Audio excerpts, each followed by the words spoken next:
की सियासत पर सूबे की जो सूरत बन चुकी है उसमें बहुत सी अफवाहें भी गर्दिश कर रही हैं, जिनमें आसिफ अली जरदारी साहब की लालच के हवाले से जब बात चली तो कहा गया कि ये बीमारी नहीं, बहाना है, वो जलसे से फरार अख्तियार करके गए। तो थोड़ा इस पर भी वजाहत कर दीजिए।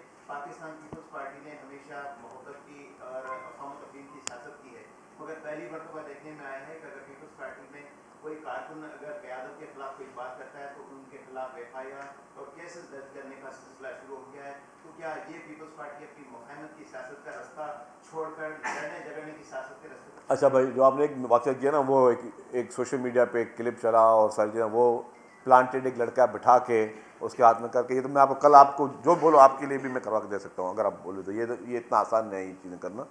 या आपने प्रेसिडेंट आसिफ अली जरदारी साहब की सेहत की बात की, अल्हम्दुलिल्लाह वो बेहतर है, सेहत उनकी बेहतर है। कोविड उनको हुआ है, और जब आप देखें कि जिस दिन उन्होंने नमाज़ पढ़ी है तो हमेशा वो नमाज़ खड़े होकर पढ़ते थे, उस दिन उन्होंने नमाज़ भी जो है वो चेयर पे बैठ कर पढ़ी थी।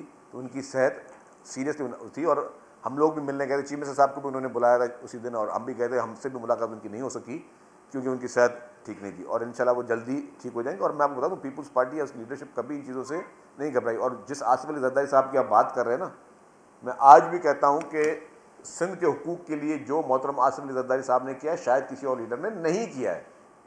फैज़ साहब, मैं आपको अर्ज़ कर लूँ, कालाबाग डैम के हक में बहुत सारी चीज़ें हुई, और बड़े बड़े लीडरान जो आज आपको पता होगा ना, कुछ एक वज़ीर को वापडा का वज़ीर बना दिया गया कि भाई तुम कालाबाग डैम के हक में काम करके दोगे, जिनसे थोड़े वो मरासिम भी करीब हैं आप लोगों के। अच्छा, फिर उसको सिंध का चीफ मिनिस्टर भी लगा दिया गया।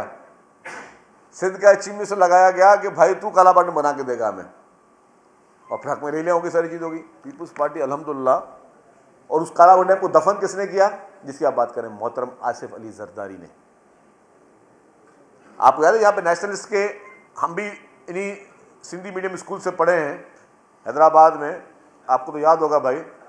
हाँ, सारे हमारे दोस्त रहे हैं। उस सिंधी नेशनलिस्ट लीडर जो हमारे पास क्या मुतालबे होते थे, जुलूसों में हम निकलते थे ना, क्या होते थे भाई? कालाबाग डैम नामंजूर, ठीक है ना। फिर होता था आपका कि सूबाई खुद मुख्तारी दो, NFC अवार्ड दो, यही दीवारों पर चौकिंग होती थी। और क्या होती थी? वो सारे किसने ख़त्म किए? नेशनलिस्ट की पूरी पॉलिटिक्स को आसिफ अली जरदारी साहब ने वो सारी चीज़ें करके उनके मुतालबात ही ख़त्म कर दिए हैं। तभी तो सब लोग निकल रहे, कब कोई नया कोई इशू हो जाए। और इंशाअल्लाह ताला जब इसका ऐलान होगा, और हमने पहले भी कहा, अभी भी हम प्राइम मिनिस्टर साहब से पुरजोर अपील करते हैं, प्राइम मिनिस्टर मियाँ शहबाज शरीफ साहब से, कि मेहरबानी करके पाकिस्तान को मजबूत करें, पाकिस्तान को आबाद करें, और इस कैनाल मंसूबे को हमेशा के खात्मे का ऐलान करें।